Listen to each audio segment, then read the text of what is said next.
Hello, good morning. Welcome to Tuesday morning here in Amble. It is just after 7:44 a.m, so time's getting on a bit. And I'll just show you over here is these beautiful allotments and a little avenue where people come down walking their dogs. And as you can see, Patch absolutely loves it here. There's lots to patrol on.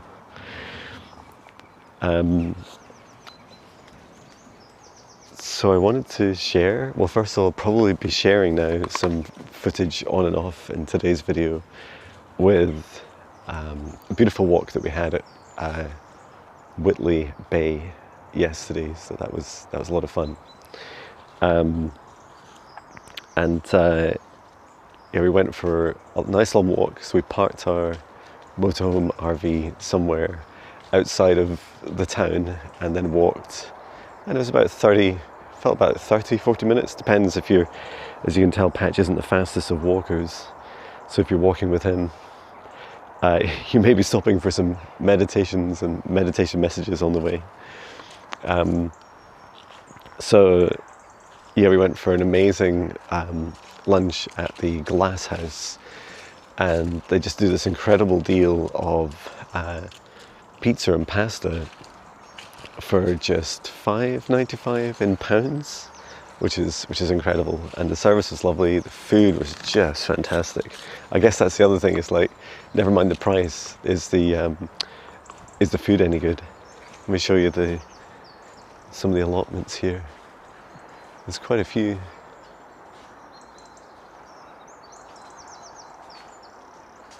That's beautiful. I love these trees as well. Looks like there's some direct access for some of the allotments in there. I don't know if they have allotments or what they call them in other countries. They're basically like little gardens that you can, I guess, buy or maybe rent. And look, there's some beautiful apple trees just growing here. They look like being planted here. Just stunning. And thank you for your kind comments about yesterday's walking and talking video. That was a lot of fun too. Wow, look at this tree. Look at its bark. Isn't that lovely? They're gorgeous. And there's a wee birdhouse up the top as well. Very cool. So yeah, I think this is our last full day here, and then we'll be heading back to Scotland tomorrow. The weather's been just fantastic for us, and I've definitely enjoyed the rest. It's just been a mix of, just digging a hole, it's been a mix of walks in nature and eating out, and also just enjoying the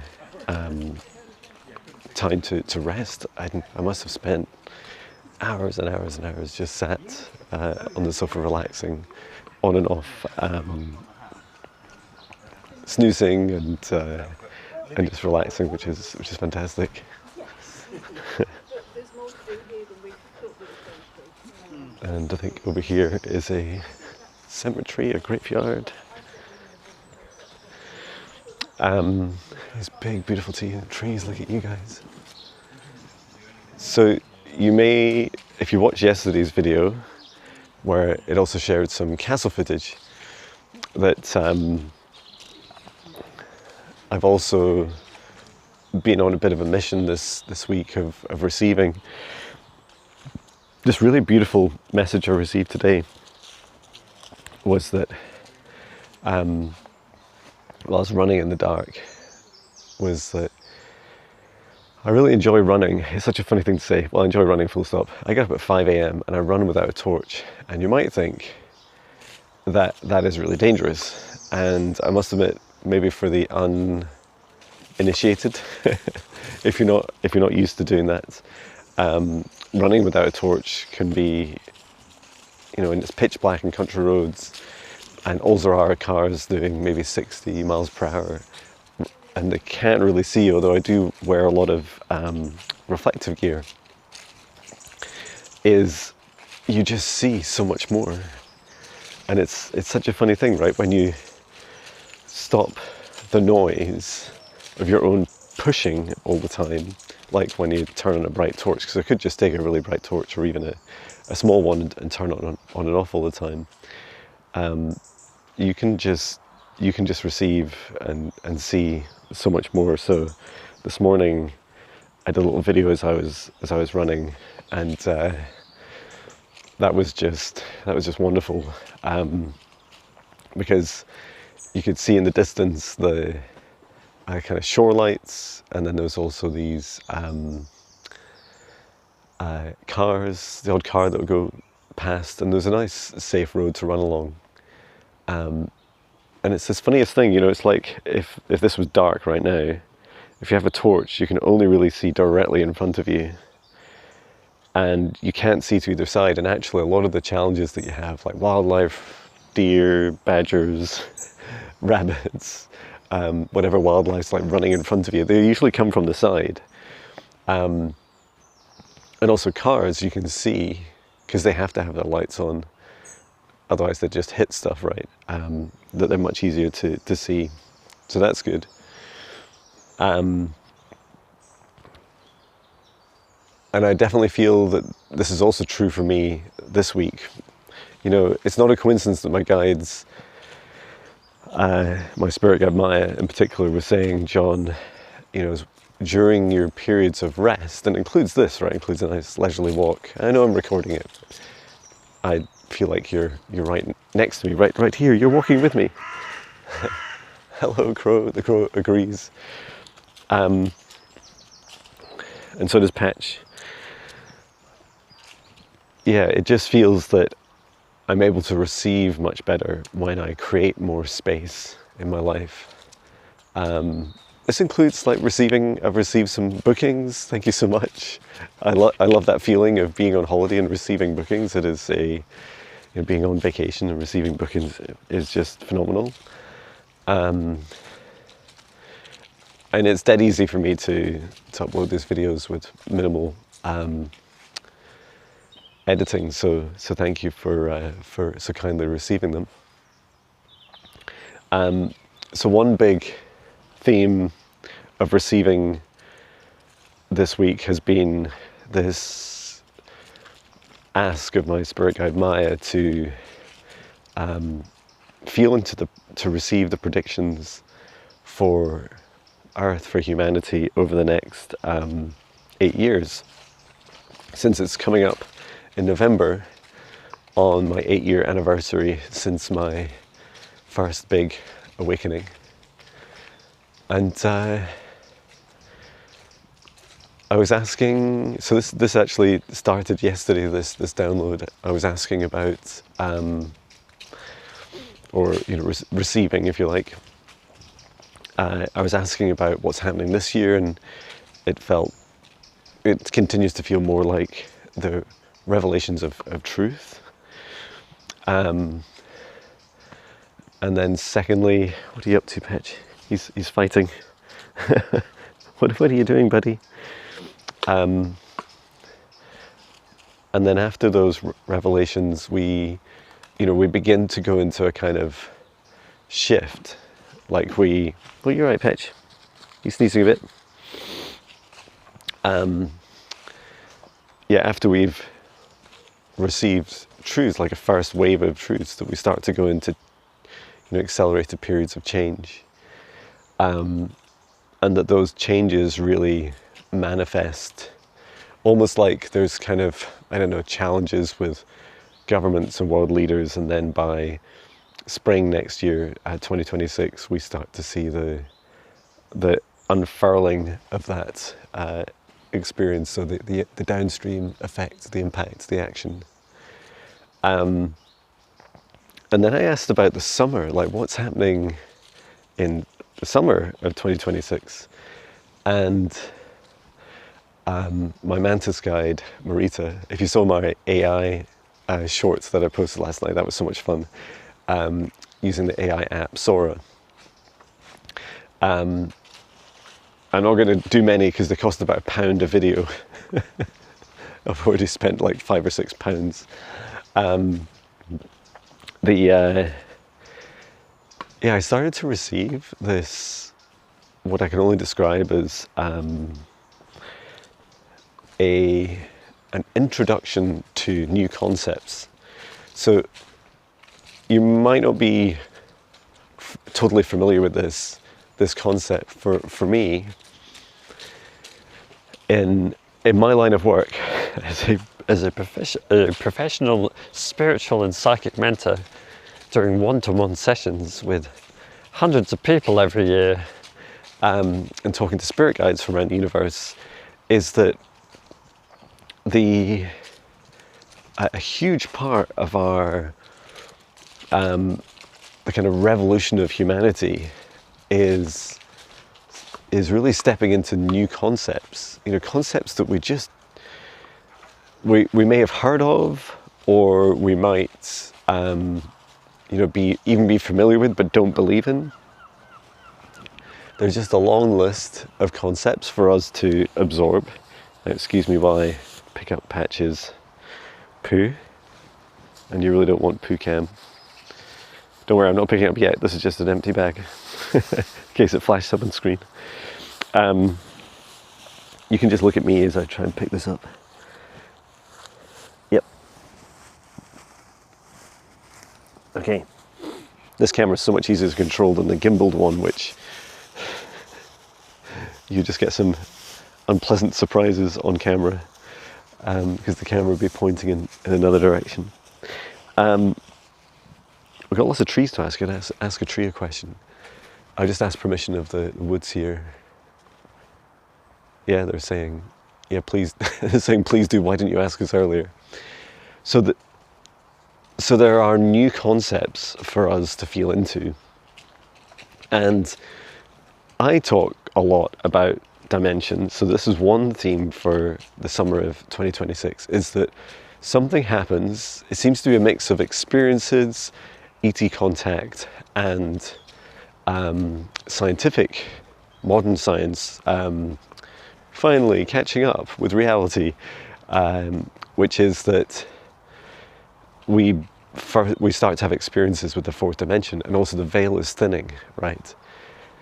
Now you might wonder why ETs are somehow connected to this, and it's because a lot of their, when they're using anti-gravity type technologies, they actually do shift in frequency between the third and fourth dimensions. A bit like kind of jumping through hyperspace, those sorts of concepts, but not really the same. Just really accessing a higher frequency. So I just thought that was really fascinating. And they said, and there's also ET contact. And I said, what, are we making, this is just in the summer next year, that's not long. And these two big things of discovering other dimensions really consciously as a human race for the first time, not just in the fringes, maybe you can consider us in the fringes. So that was phenomenal. And they said there's my mantis guide Marita says there's more for you to understand, Jon. These are two concepts, fourth dimension, ETs, you're already familiar with. They really do.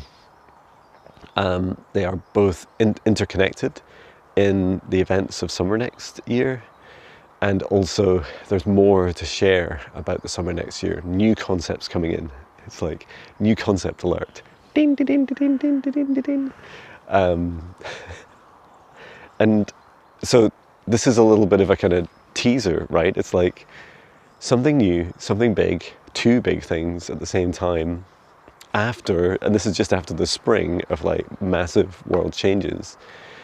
And this is because through big after big revelations and purges and revolutions, we need to, as early as possible, be shown new concepts to feel into. And simple things like even money, right? It's like, oh, money. What can I say about money? I can say that the human race survived for a very long time without it, and we will survive without it again in the future. And there will be a period where what feels like quite a long period, maybe even for the rest of my life, money will still exist in some form, but we will shift more to communities, families, clans, trading, exchanging, and experiencing the true value. Because one of the fundamental problems with money is that as a value measure, there's no single experience of value. We all value things differently. If I'm allergic to apples and you try and sell me an apple for £1, it's not worth £1 to me, right? But if you're, I don't know, I'm trying to think of another analogy, but if perhaps you own an orchard and you have a whole range of different fruits, and I'm not allergic to the others, and I'm really, really hungry, and I need it in my diet, then yes, the others would be even higher value to me, because I find it really hard to get maybe oranges or grapes or whatever. Okay, so let's ask this tree here about the concepts, like what new concepts are coming in, please. Let's just ask.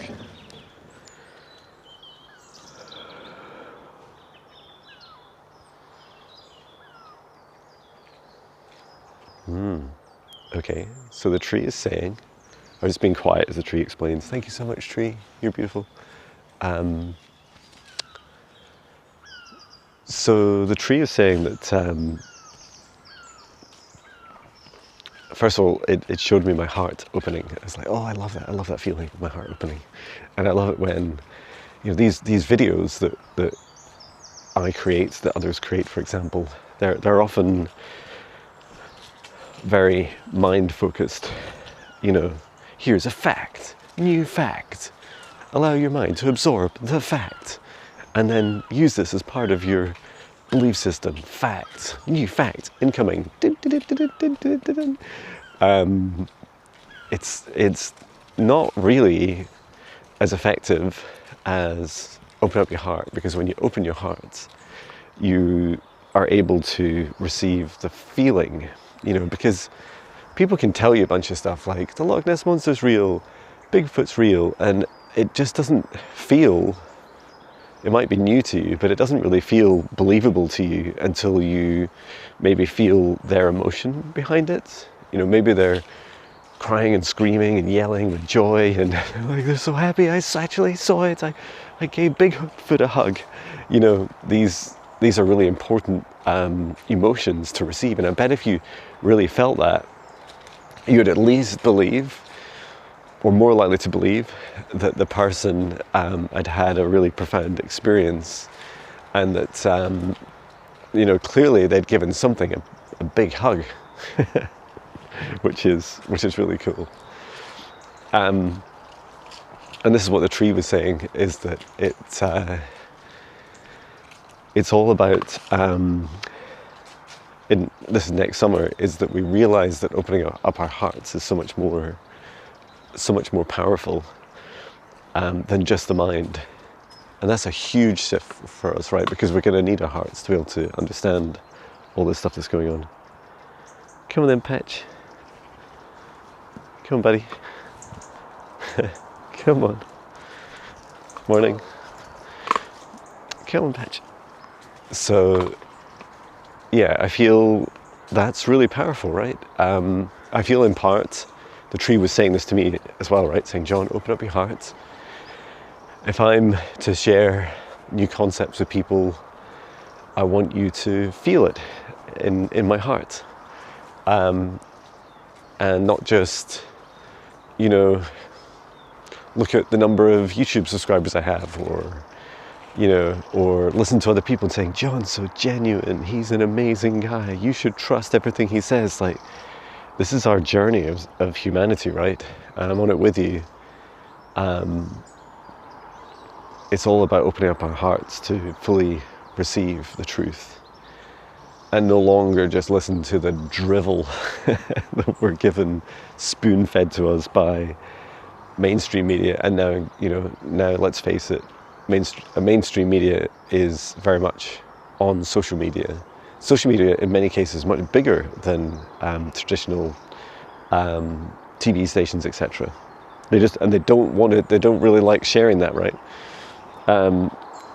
Do a little bit of research, and you'll see the number of views on some of the YouTube videos, TikTok, etc. way bigger than what newspapers and TV and news channels have.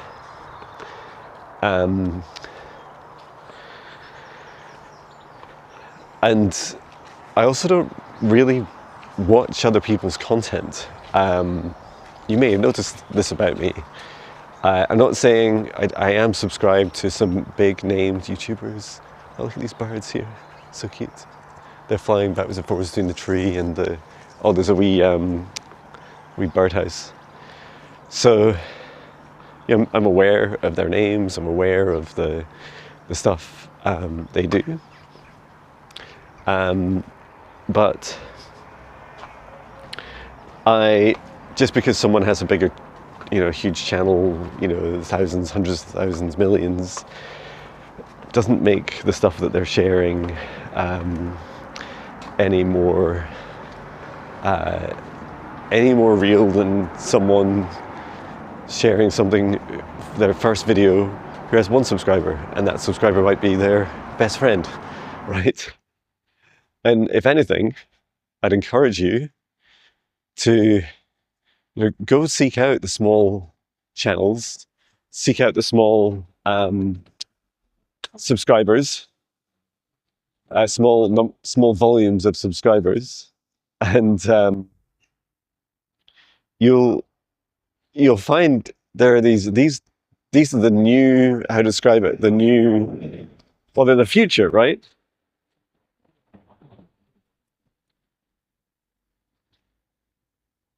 They're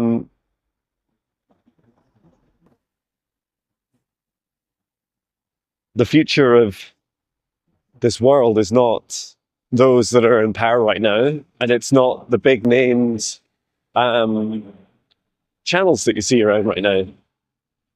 It is the new guys, and it's nothing to do with age or how skilled they are making videos or how expensive their camera is.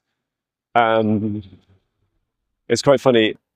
If I've remembered, I put as I'm walking down this busy road, I put on a AI filter, so you'll just hear my voice. Let me know if I did that, if I remembered. And also, I hope that sometimes the AI filter for audio just cuts out a little bit too much. It especially doesn't like light language. So I'm just going to speak a little light language as I'm walking. That's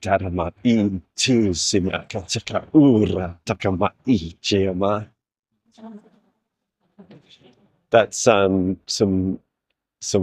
Elvian light language for explaining that sometimes AI filters cut out the frequencies that you really want to share.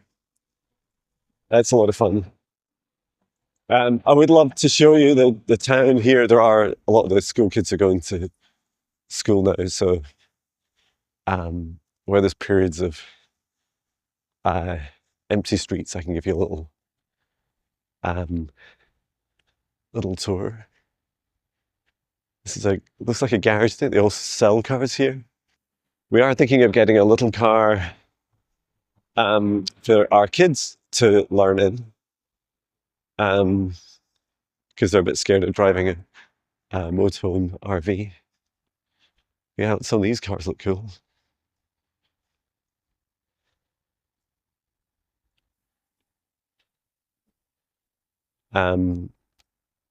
So yeah, and every now and again, one of you will um, ask if I know about someone on the internet, another psychic or experiencer of some kind.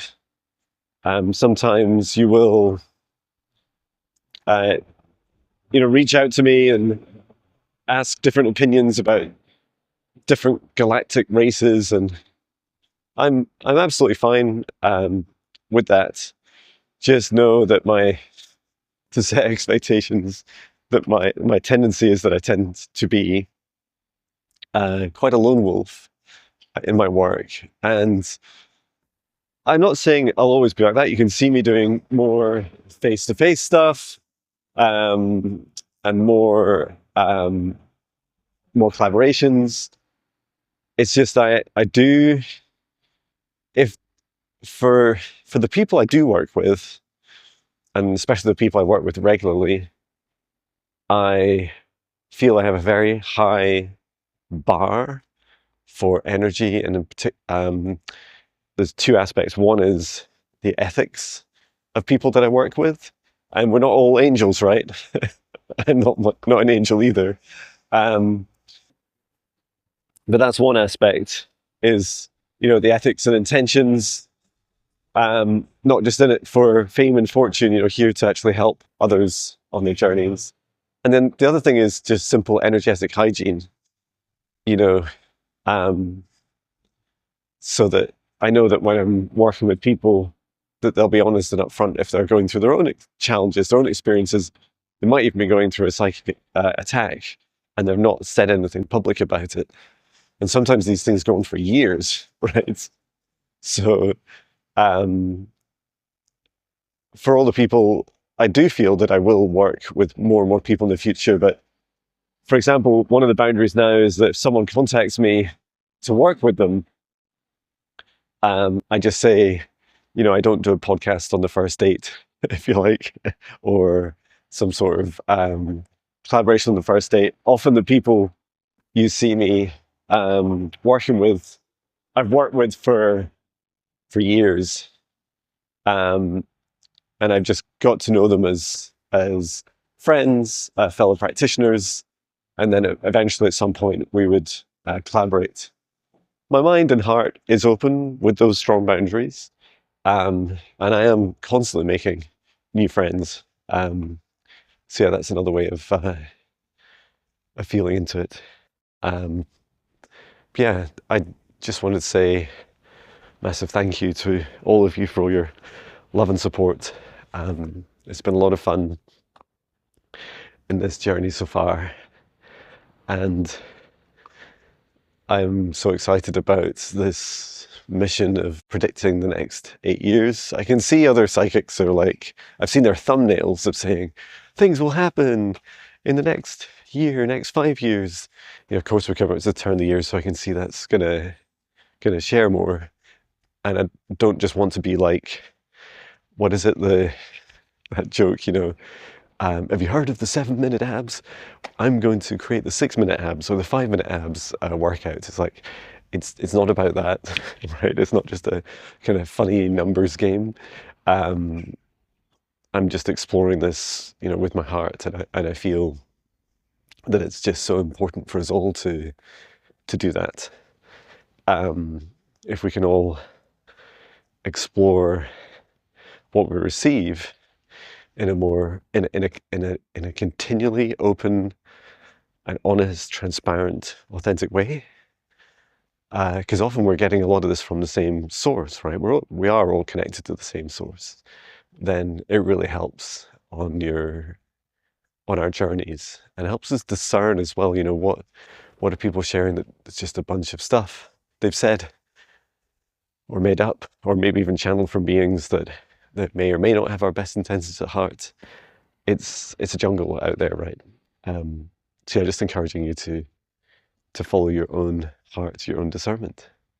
Well, today we're going walks and the cinema. I think it's going to be a grey day like this today. As you can see, it is a grey day. And then we'll be heading back up to Scotland tomorrow. But yeah, let me know what you feel is going to happen next year. Is your heart nice and open and ready to receive? Take care, sending love from England.